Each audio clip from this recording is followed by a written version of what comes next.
Good morning and welcome to the United States Holocaust Memorial Museum. My name is Bill Benson. I am the host of the museum's public program, First Person.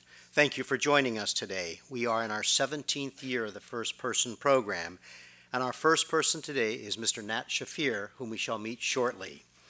This 2016 season of First Person is made possible by the generosity of the Lewis Franklin Smith Foundation, with additional funding from the Arlene and Daniel Fisher Foundation. We are grateful for their sponsorship. First Person is a series of conversations with survivors of the Holocaust who share with us their firsthand accounts of their experience during the Holocaust. Each of our First Person guests serve as volunteers here at this museum. Our program will continue twice weekly through the middle of August. The museum's website, the address is on the back of your program, provides information about each of our upcoming First Person guests. The address is www.ushmm.org. Anyone interested in keeping in touch with the museum and its programs can complete the Stay Connected card that you'll find in your program or speak with a museum representative after the program is over.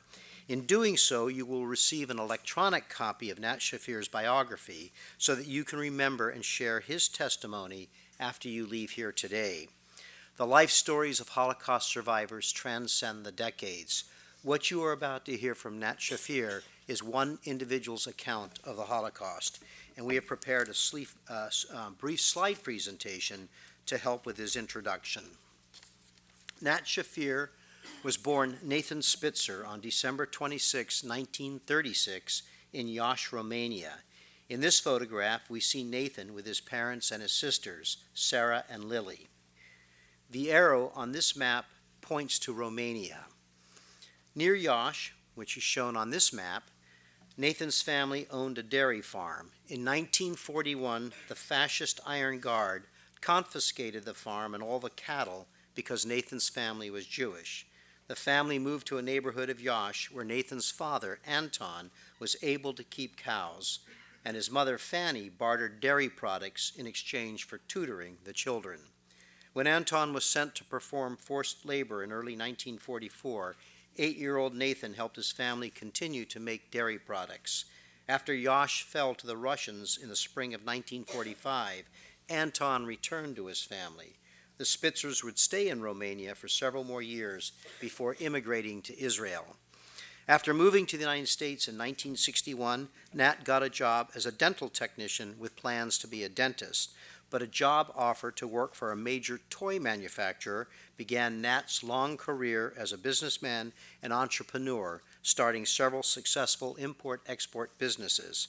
He then opened an internet company selling healthcare products.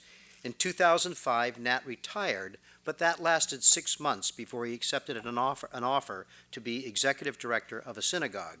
Following that, Nat opened a home care agency in Maryland, Personal Health Care Providers, which he operates today. Nat and his wife, Merrill, live in Silver Spring, Maryland, having moved there in 1986 from North Carolina.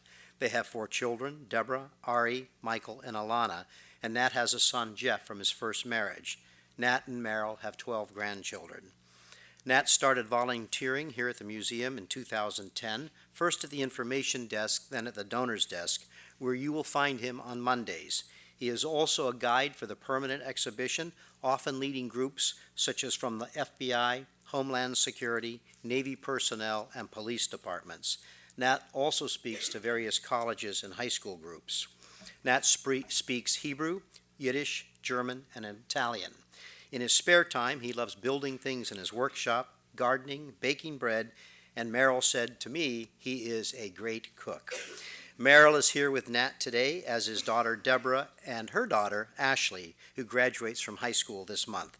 Ashley and her brother Benji volunteer here at the museum when they are off of school. And with that, I'd like to ask you to join me in welcoming our first person, Mr. Nat Shaffir.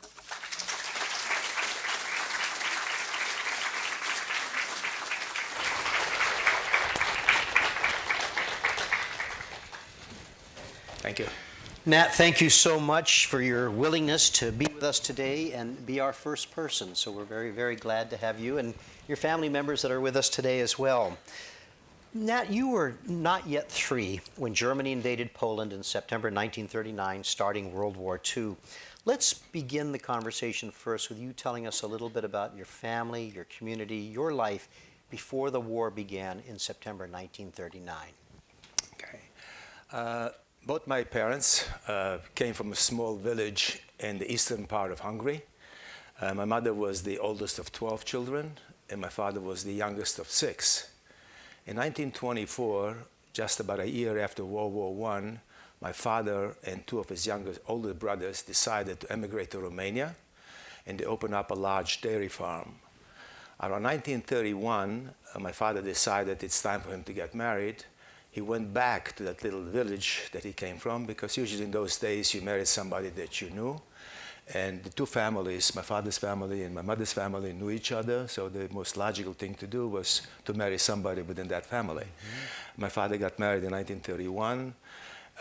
After the wedding, he brought my mother back into to the area that we lived, and before long, 3 children were born. There were 2 girls and a boy, and I'm that boy. And you're that boy. Yeah.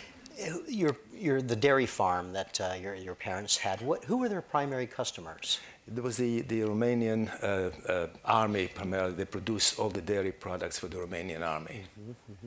And your mother, she lost her mom when she was quite young and took on immense responsibilities. Tell us a little bit about that. Her mom died at birth with her 10th child.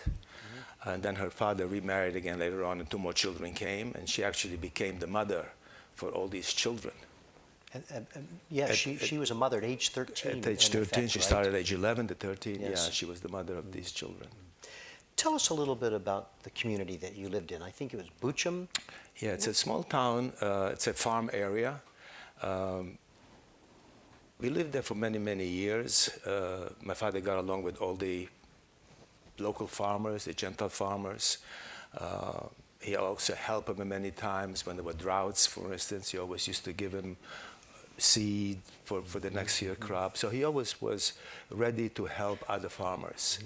One of our neighbors was the priest of the town, and he would come by once a week to ask for a donation to the church and also for some dairy products for his parishioners or for congregants who could not afford. I think you described life to me as modest, but your needs were met. You didn't have electricity, I don't think, did you? No, we did not have electricity. We had the largest farm in the area. We were the largest landowners there. But life was good. As a child, life was pretty good. And when it was cold, you would all sleep in the kitchen, I think. That's right. On top of it, we have a oven that was able to kind of stay on top of it, so it kind of keeps it warm. Romania is very cold in the winter and very hot in the summer, so the 2 different time periods is pretty tough. How big was the Jewish community? There were approximately, maybe I would say 20 to 25 Jewish families scattered all around Buchum. Buchum was a nice-sized town. The 2 brothers, the 2 uncles, my father's brothers, they lived close. Each one had a house and they owned a third of the farm.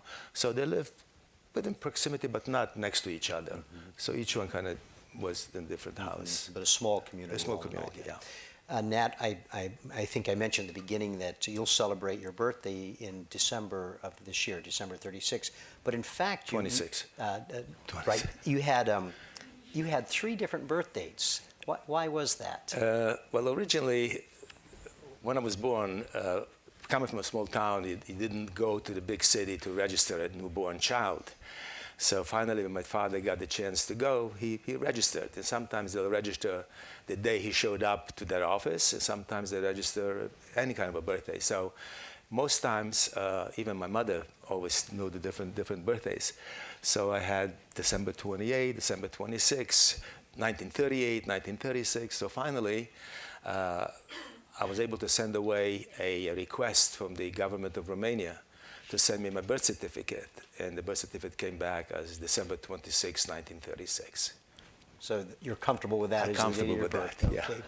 Nat, although World War II didn't begin until Germany and Russia attacked Poland in 1939, it wasn't until 1941 that the lives of your family and other Jews in your community near the city of Iasi changed dramatically. Tell us about that period, if you can, between when war began in Europe in '39 and things began to really go bad for you in 1941, the events that led up to you being forced to move in '42 that we'll talk about a little bit later. Between 1939 and 1941, like you mentioned, nothing really changed for us.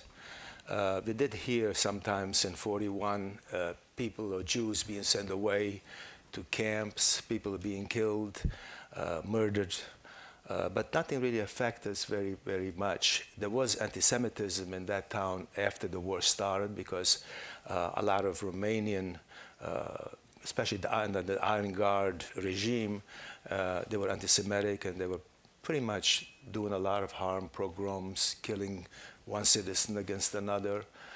So that happened before, but not really major things until 1942, until one day in November of 1942. Before we turn to that, there was a pogrom, and tell us what a pogrom was, and there was a terrible one in 1941 in Romania, wasn't there?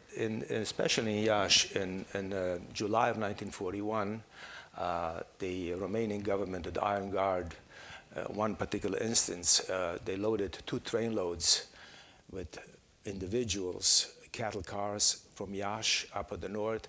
They're ferrying them all the way down to Kalarashi, which was a town approximately 6 or 7 hours away, back and forth. And that was the middle of July, which was very hot. For 3 days, they were ferrying them back and forth. And finally, when they came back to Iași, I would say half of the people were dead.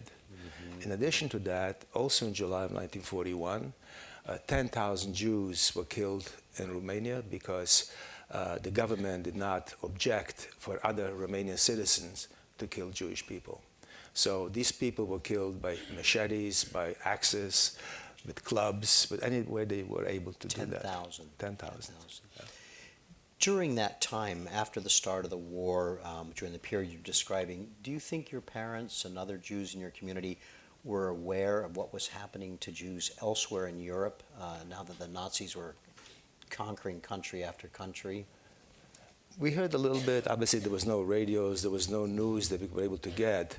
So things filter in from people who used to go to the market and finding back people coming from different cities to hearing what happened to this place, but really didn't know the extent, how far the Germans have done or what they have done. We heard camps were set up, people were being murdered, but really not a lot of, was not really very clear at that time.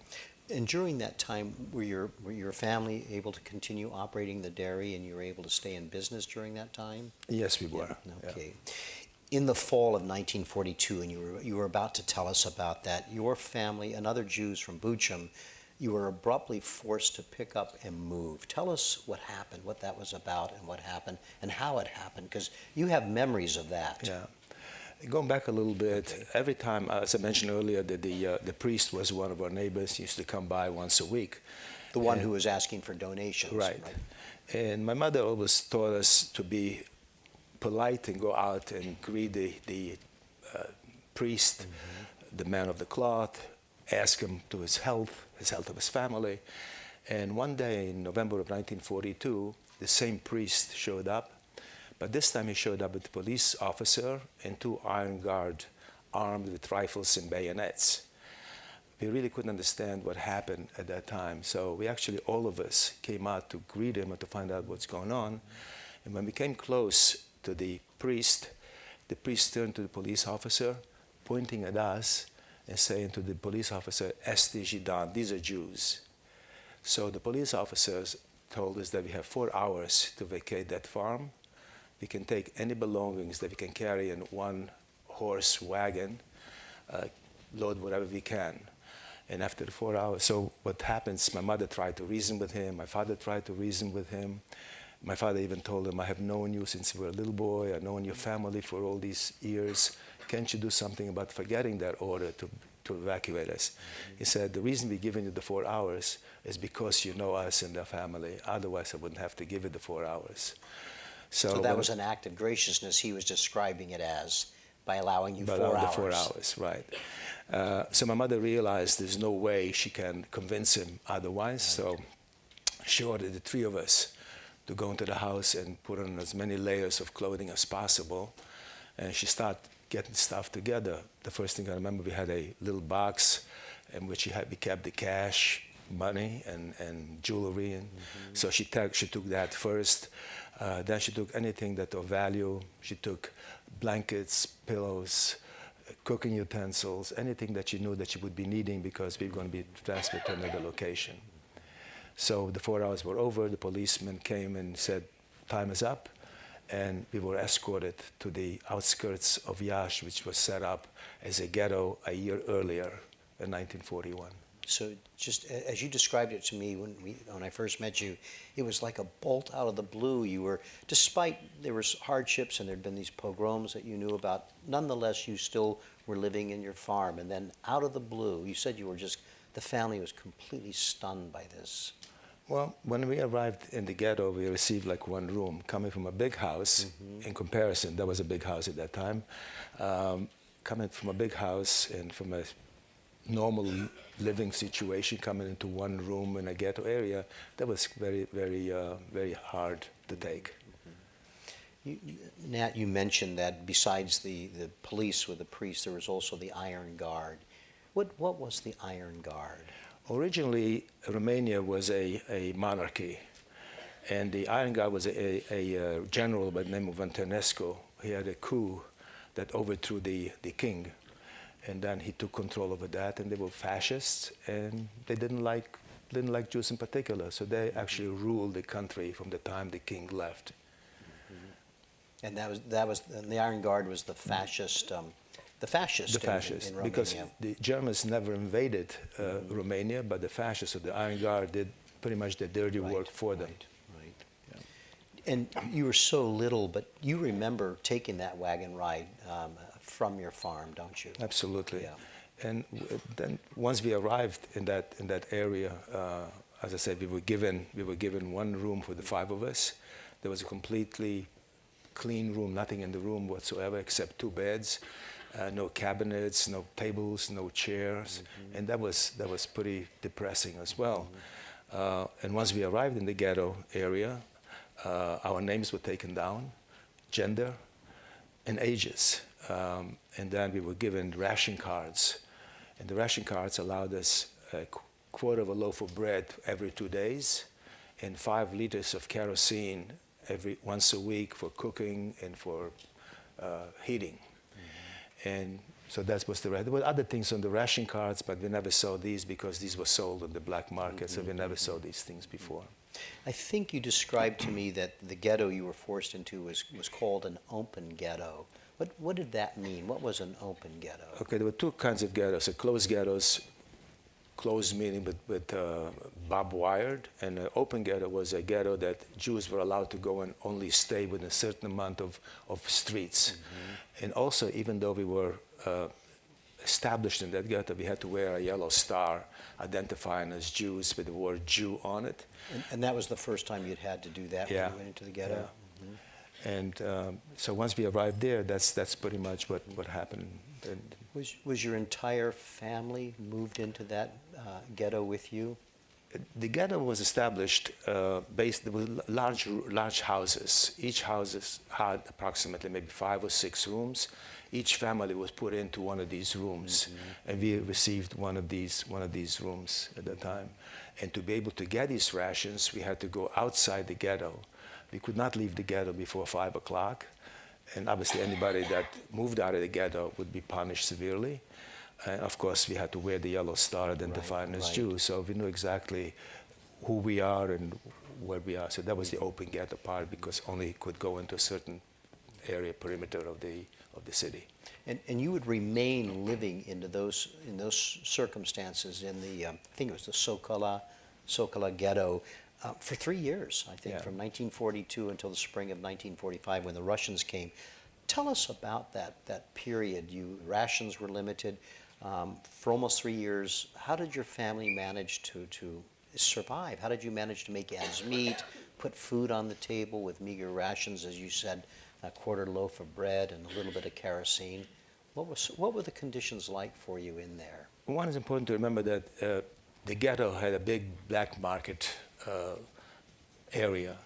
And what happened, anybody that still had any money left or brought with them or anything to trade with, they would be able to buy certain things. I'm not talking about luxury things, but pair of pants, perhaps necessities, some food and so on. And that was pretty tough because every person in that ghetto had to go to work. And every person had a manual job. My father, for instance, he was a street cleaner. He was supposed to sweep the streets in the total city of Iași. In addition to that, his area that he was cleaning was also the market area. And it was pretty degrading for him to do that. So one day, while he was cleaning that market area, an old farmer that he knew, that he helped, my father helped a lot, came over to him and said, Domnul Spitzer, to my father, I'm really sorry to see you, the condition you are in. I know how wealthy you were, but here you are sweeping the streets and sweeping the manures from the market. And he said, I'm going to try to get together with a couple of other farmers and see perhaps we can help you with some additional food. The next week, when my father came back to sweep that area of the market, the old farmer came back to him and he said, some of our farmers agreed to help you, and here's how we're going to do that.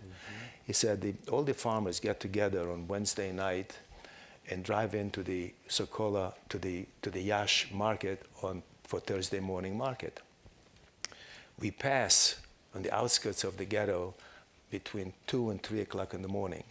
So we decided that between 2 o'clock in the morning, why don't you wait for us in a certain location, and they told them where, and watch out for the last 3 wagons, because what's going to happen is going to be trying to throw something at you. So my father actually risked his life to go out there, because anybody caught between 2 and 3 o'clock in the morning only meant one thing: you try to escape. So that would be punishable by prison, or probably worse than that sometimes. But my father decided it's worth the gamble to go out perhaps for extra food for his family. So the next Wednesday night or Thursday morning, he went out there. He saw the caravan of these farmers coming in towards Iași. He hid behind a wall, and then he saw the last 3 wagons. They faked a breakdown, and the 3 farmers kind of got the last 3 wagons from the 3 wagons, got off their wagons and tried to help out one of the farmers. And when they saw that they didn't see anybody, police or anybody else, they threw a sack or a bag of stuff close to where my father was hiding.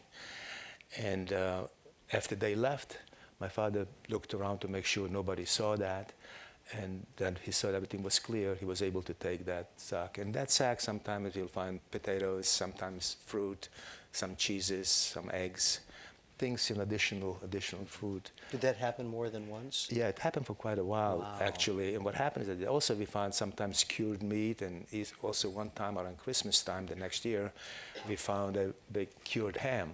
Now, we kept kosher, so we couldn't eat that. So my father traded that with other people for other things. But also to be caught trading on the black market was an offense. So if a child, what my father did, he used to let me carry that, what they called contraband. He was to walk about 30 feet ahead of me, and I would walk behind him with that. So if a child would get caught with contraband, he would probably slapped around a couple of times, but if a grown-up get caught with that, he would be put in prison. Or worse, or as worse, you said, yeah. Right. So many years later, my father always told people that he always took me along for his protection. So, so that was actually, this went on for about 18 months. And these farmers helped us many, many times. By getting all these extra things that we were able from these farmers, number one, my mother was always trying to give some. There was an old teacher, a rabbi that taught us Bible, and his wife taught us secular studies. So my mother always thought that to give something back to somebody, because they contributed their time to us. Although time, all we had was time. So she always did that. And then by trading certain things for things we did not have, maybe sometimes flour, sometimes oil. So that's for which you were trading. Usually my father never traded for money, but only for things that he wanted. And at some point, do I remember correctly that your father was able to actually get some cattle and maintain some cattle. Yeah, in the outskirts, there was not really allowed to do that, but Or somehow he did that, yeah. So that was a certain period of time that he did that, but then after that he had to pretty much gave that up because he was too afraid. But I remember one time that the farmer came over to him after so many months, and he said that there were some people actually telling the authorities that some of the farmers from that area are helping Jewish people in the ghetto, and it's getting to be very dangerous for us and our families to continue to help you. Obviously, my father understood that he shouldn't take any gambles like that, and that stopped for a while. Also, when we were getting the rations, we had to leave the ghetto to get the bread and the kerosene.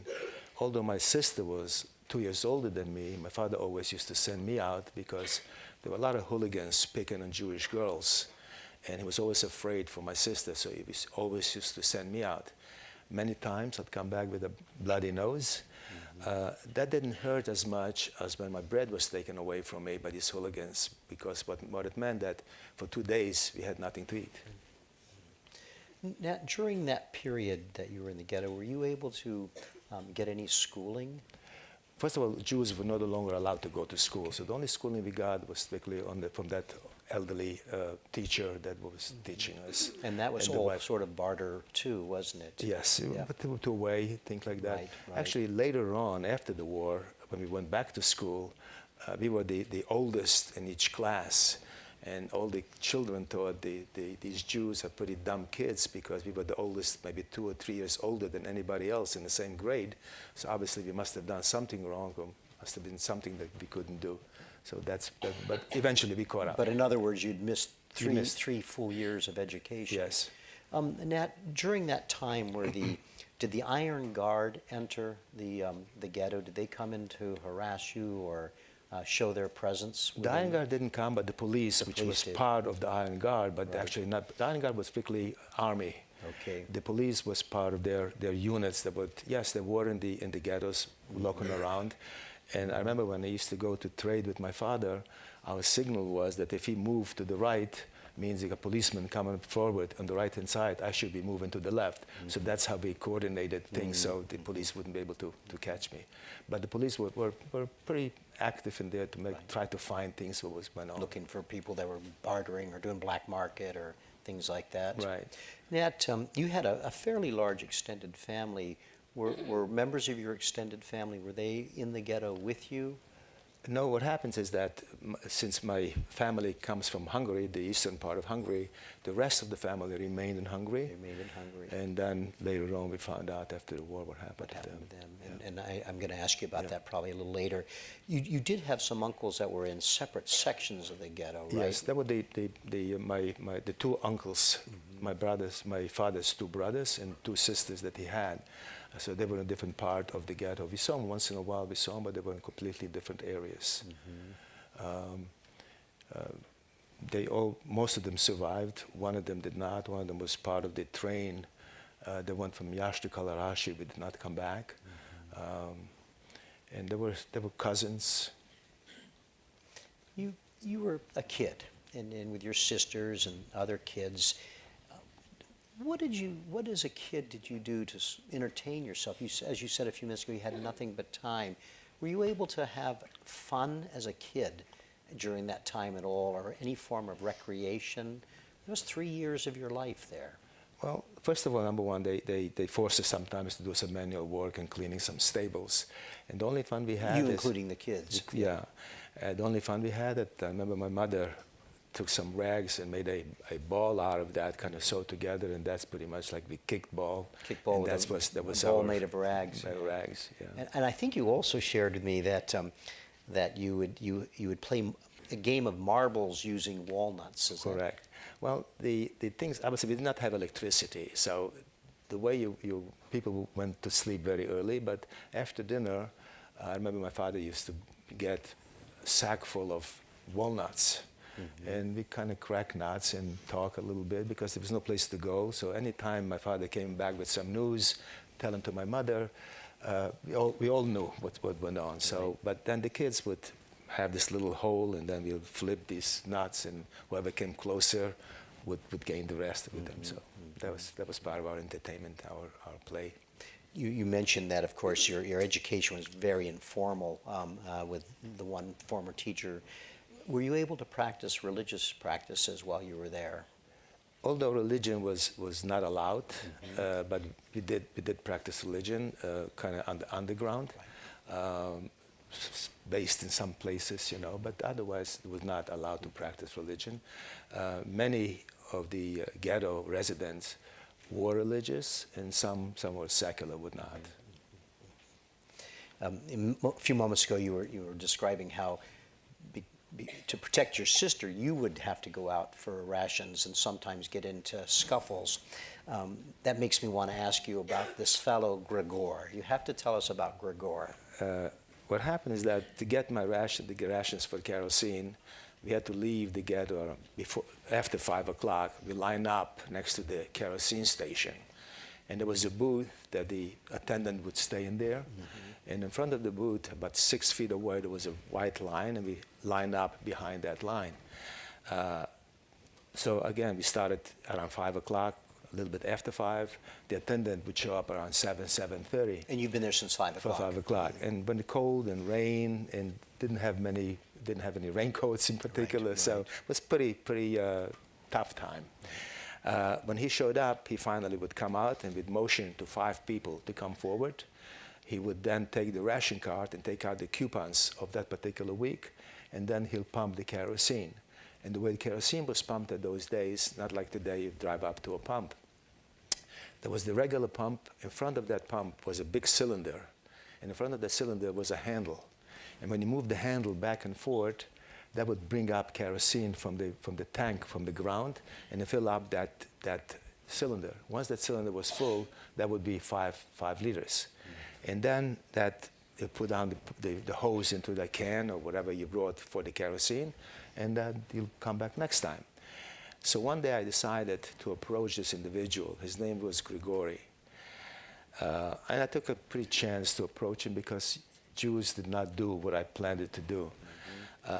So I came over to him and I said to him, Domnu, I call him Domnu. Domnu is, like I mentioned, it's somebody that with authority, somebody very educated, somebody with high influence called Domnu. So I told him, and he, by the way, was an uneducated person, lazy and a drunk.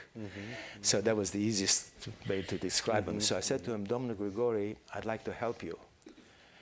And he's looking at me, and I was probably this high, and he said to me, you little Zhidan. And Zhidan, by the way, is a very derogatory word for a Jew. You little Zhidan, you going to help me? I said, yes. And he said, how are you going to do that? I said, you look sick. He probably had a hangover. You look sick. Why don't I do your job? And if it pleases you, maybe you can give me a little extra kerosene because I have a little sister at home, and it's cold in the room, and she's sick, and that would help us a lot. So he didn't say anything. The next week, when I lined up, I must have been the 30th in line that particular week. He comes over, he's looking for me, and he said, little Zhidan, come over here. So I came over, and he says, let me see what you can do, what you told me last week you can do. So that's what I did. I told 5 people to come forward in the line, pump the kerosene, and do all the things. And so for a while, for 3 weeks, he let me do that. You're what, about 8 or 9 years old? Almost 9 years old. Almost 10 years old, yeah. So for a while, he let me do that for about 3 or 4 weeks, 3 weeks, but he never gave me anything. And then I said to myself, what a dummy I am. Here I am, I'm doing extra work for somebody, and I don't see anything. But finally, the 4th week, he said to me, little Zhidan, bring an extra can next time with you. So from that point on, I was always getting another liter and a half of kerosene, which helped us a lot. Number one, to keep the house, the room warm, and also give me additional something to trade with somebody. So that was a good time to do. At one point, you gave him some brandy, if I remember right. Yeah. Well, what happens is that, and that's after they took my father away. Oh, it was after they took your father away. Okay. My father was taken away in 1942. In June of 1944, he was taken away to a slave labor camp in the East, because every person that worked in the ghetto would leave in the morning and come back late in the afternoon and the evening. But this time there was a notice placed in the ghetto that every man between the ages of 18 and 50 must assemble within 3 days, and they will not be coming home. So obviously the rumors spreading around what's going to happen, so these people would be shipped out. I remember the day he left to assemble, we all cried, and my mother cried, and us. And we didn't know if we were going to ever see my father again. We knew if we were going to see him, it would be many, many months later. Did you know where he was going to go? No, we did not know. We only knew that they was shipped east to lay railroad tracks, because that's what the rumors was. And of course, east is where the front was. Correct. Right. And so the first thing that the authorities did, number one, they revoked our 5-person ration card to a 4 ration card, because now we only received 1 loaf of bread rather than a loaf and a quarter. So when my father left, the last day I remember that I asked him if I can accompany him to the area. He said yes. And we were walking on the street of the ghetto to where they were assembled. He put his hand around my shoulder and he said,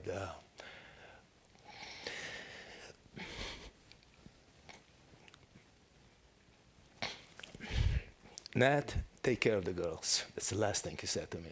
Your sisters and your mom. Yeah, a 9-year-old kid. You can imagine the amount of pressure that puts on a child to take care of a mother and two sisters. It was enormous. But anyway, I did that. So one day, I tried to get a shirt, but we kept all our clothing was underneath the bed primarily because we had no closets. Right.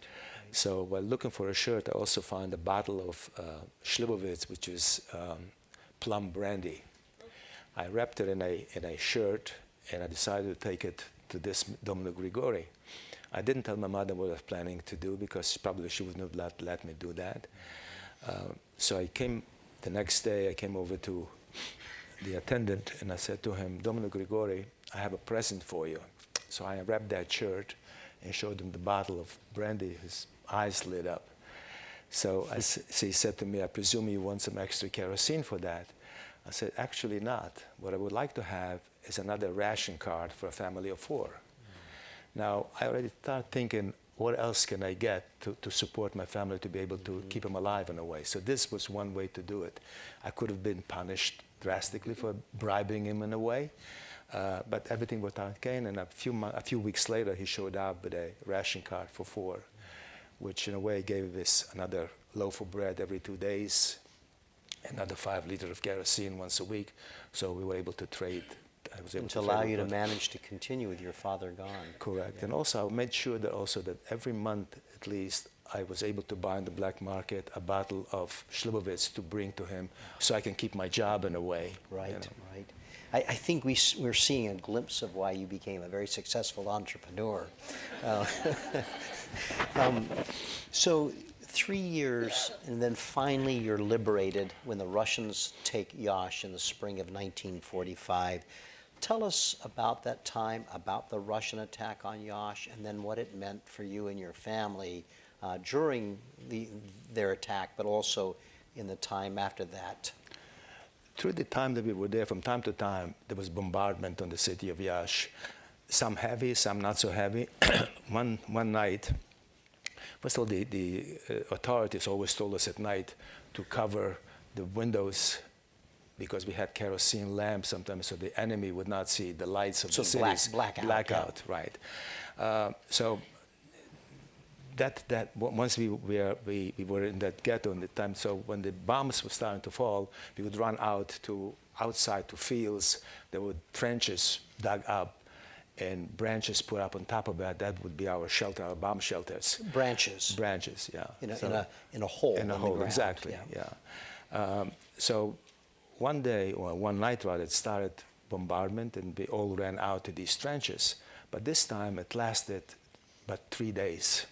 It didn't stop. It was very heavy bombardment. And then one day it was quiet. We didn't know what happened.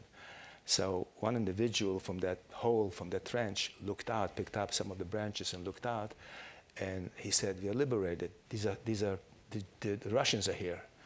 So we couldn't understand what he meant by that. So we looked out and we saw these individuals dressed in long brown coats, or gray coats rather, with a gray hat, fur hat, with a red star on their forehead.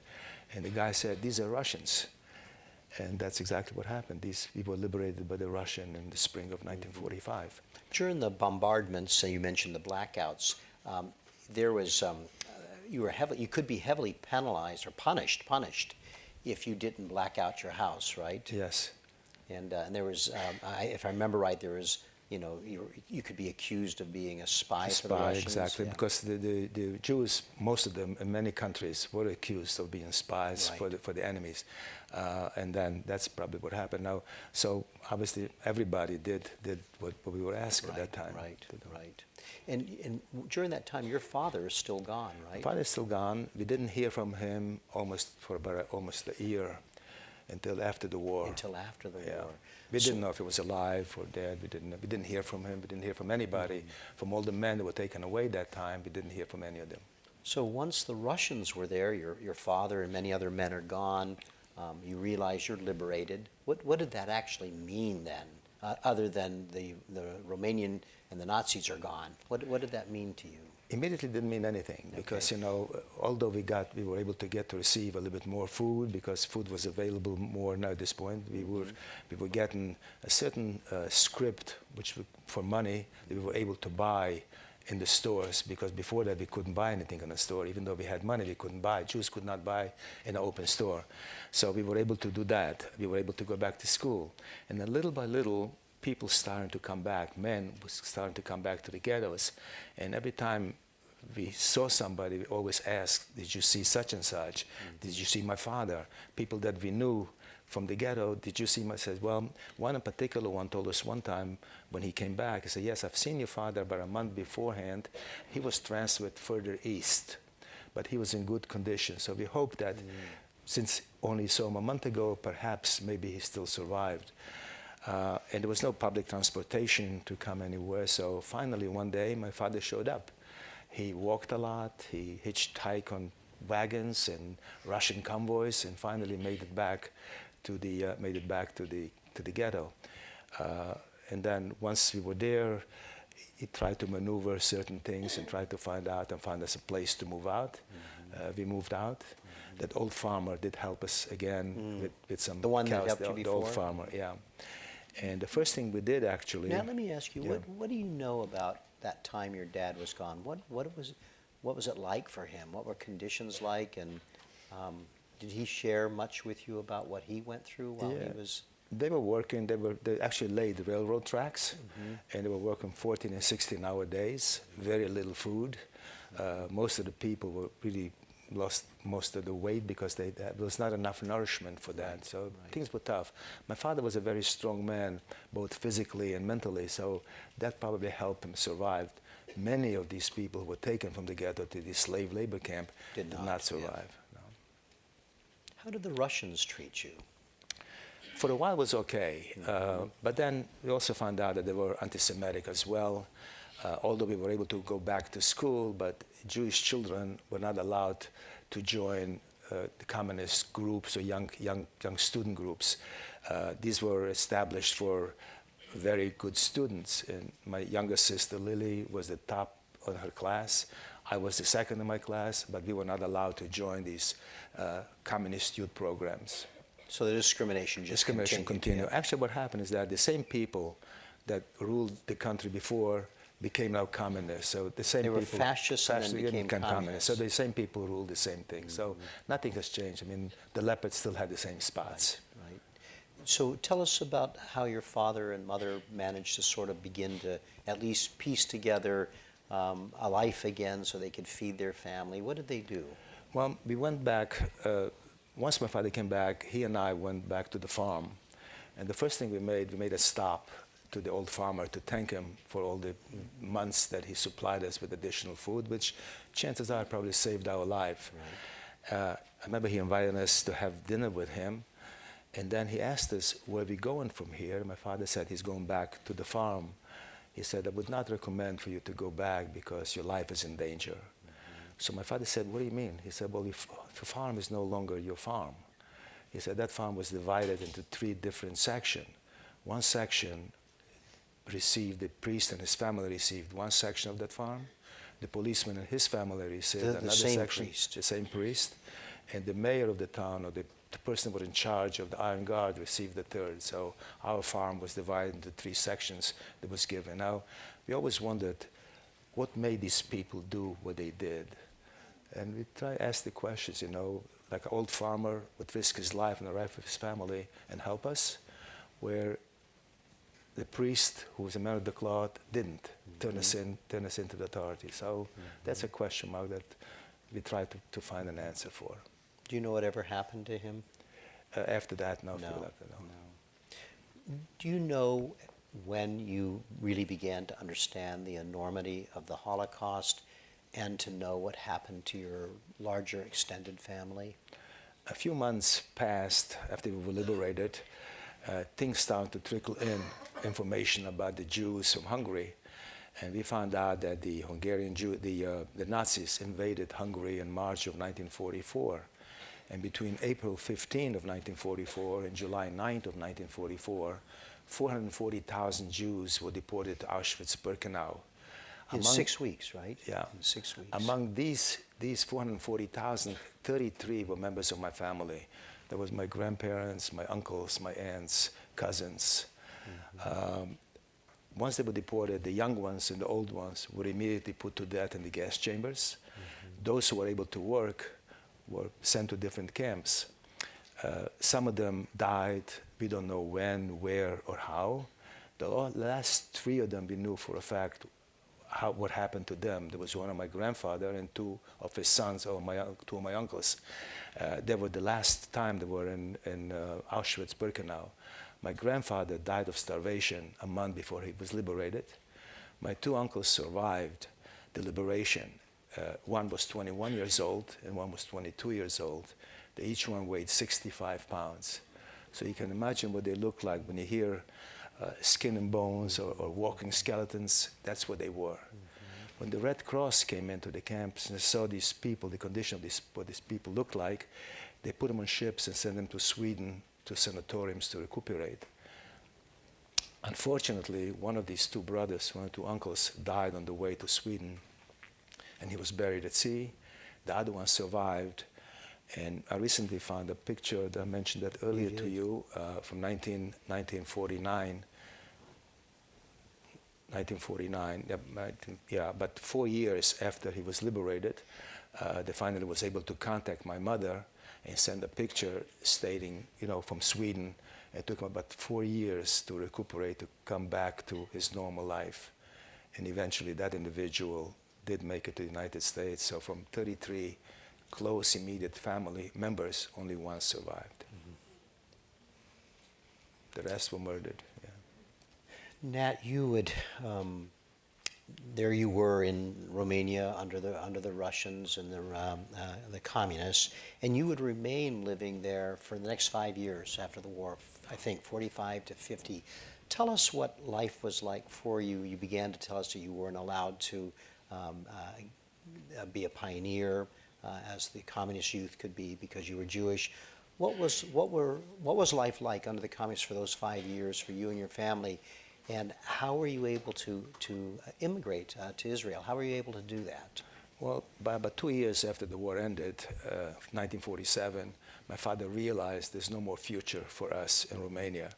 So he submitted documents and requests and forms to be able to emigrate, to leave Romania. Every time he filled out a form to receive a permit, a permission to leave, everything came back denied. So finally, around 1949, my father was able to bribe a high local authority individual, and I remember they took all my mother's jewelry, whatever cash we had, and it pretty much kind of put it on the line. I mean, that's all I have. This is my last chance. The last thing I can do is give us the permit to leave. And that individual did eventually give us the permit. But the bribe really took everything you had to do that. And then from there we left and we arrived in Israel in April of 1950. Do you remember taking the trip to Israel? Yeah, we were actually in a big cargo boat with 2 big holes. The man was in one hole, the woman in another, and at night we all come up to the deck and kind of communicate a little bit. Took a long time to get by a cargo boat to Israel. I think you had to come up with, I think you told me you had to come up with some additional bribes to even get out of Europe on the ship at some point. Well, we were stopped in Constanța, which was the port city of Romania, the Black Sea, Okay. and they finally, or whatever my mother still had of any kind of value, she was able to give, and we were able to leave. Did any of your family members remain in Romania? Finally, the last one of the brothers, most of the people that, for my father's part, did come out. The rest did not. One brother remained because he had children. They did not want to leave, or they couldn't leave. So the parents did not want to leave the children behind. So that brother eventually, he was the oldest of my father's siblings. He actually died in Romania. Some of his children did emigrate to Israel, and some did not. I recently found out not long ago there was one cousin that was still alive, probably the same my age, but we tried to make contact, but it's very hard to find something. And I hope maybe one of these days, my oldest son, Jeff, is trying to get me to go visit Romania, so him to see where I was born and the area where You've I never went been through. back, have you? No, I did not go back. No, the memories were not so great to go back. It was nothing. Do you think you might still? I think so. Yeah, he's at this point. He's in Europe a lot. He's involved with NATO. So next time, perhaps, maybe we will. So what was it like to arrive in Israel for you? First of all, it was a free country, obviously, number one. Very different than what you've just been through. Right. And actually, the first time, I was about 14 at that point. The first time I saw an orange, because there was a citrus didn't grow in Europe at this point. So the first time when I was 14, I first saw an orange. It was great. So when we came to absorption center for a couple of weeks. And what's an absorption center? People when they come into the country. So absorb you into the culture? Absorb in the culture a little bit, and given documents. And after the 2 weeks, we were sent to a refugee area. And that's kind of towards the middle of the country. And then we was placed in a tent city. And we were there for a while. What my father did, he went into a certain city, but I don't know how many, 45 or 50 kilometers away, and he was able to rent a room in a house and was able to get a job as a milk distributor. And finally, he bought a milk distribution. And then later on, a couple of years later, he brought the family into that city. The government gave us certain they call shikunim, certain prefabricated homes that were given for a very reasonable price. We were able to buy actually not one but two, so we were able to break through, and then and went back to school. Obviously, at that point. Didn't your father send you and at least one of your sisters soon after you got there to go find other relatives? Yeah. That was when we were sent to You're this. always going on missions. Yeah, I was on mission, right. So here I am in this country, don't speak a word the language, and my parents, why would they send me? I wouldn't send my grandchildren today to send them out. They send me, well, we have a relative, we think we have a relative in such and such city. Their name is Cohen, and they live in a certain area. So he sent me with my two sisters to go find them. Can you In imagine? this certain area. In a certain area, and the name is Cohen. And Cohen's like the name Smith. I mean, everybody was named, a lot of people were named Cohen. But, with my Jewishness, speaking Yiddish and speaking a little bit of German, and finally I was able to find my way. And we finally arrived, and we found these. You found them? Found them, yeah. But I don't know today if I would be willing to do that myself. In 1955, when you were, I think, 19, you joined the Israeli army and saw a lot of combat. Tell us about that. After going back to school, obviously, then every individual, every male, even female for that matter, have to join the Israeli army. I joined the Israeli army. I served in a top unit. You were a paratrooper, right? Paratrooper, yeah. I saw combat in the Suez Canal in 1956. And I was wounded at that time, and my mother served as a nurse. So from the field, I was taken to a hospital that she happened to be there, and first thing she saw that they're bringing in her son as a wounded son. You had no idea she was there, No, right? I did not know. She did not know that I was coming. And here comes her son who's wounded. Right. So that was a very tragic get-together. Yeah, very dramatic and dramatic, tragic, yeah. right? And you recovered from your Yeah, wounds? I covered my wounds. Everything was fine. I got a bullet in my knee, so I still run a lot, or did run until I had my knee replaced. But I did run marathons and still do a lot of exercise as much as I can. And Nat, you'd stay in Israel for, I think, 11 years, and in 1961, I think you're 25, you made a big decision to come to the United States. Right. Tell us about that. In July of 1960, that uncle who survived came to visit my mother. He came to the United States, and I was constantly talking to him, and he told me all the stories about America, all the great stories. And I asked him if he would let me come for a visit. So he sponsored me, and I came to visit him. As a visitor? As a visitor. As a visitor, okay. And I fell in love with this country, but I couldn't stay because I came in on a visitor visa. So I had to leave the country and then come back a couple of weeks later, which I did. And then I came back as on a regular visa and stayed in this country since. So he actually sponsored me to come to the United States. And then was a problem because I applied for a green card.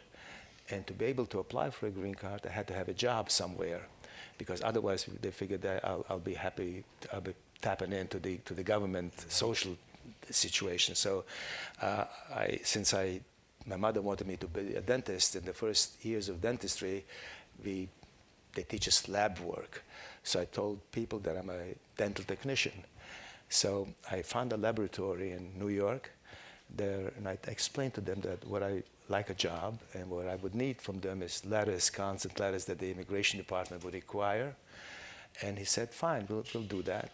The regular pay usually for a dental technician at that time was about $100, $125 a week. But these people said we can only pay $45 a week. So I said, I'll take it. So I took the job. Obviously, after 2 years, I didn't stay there.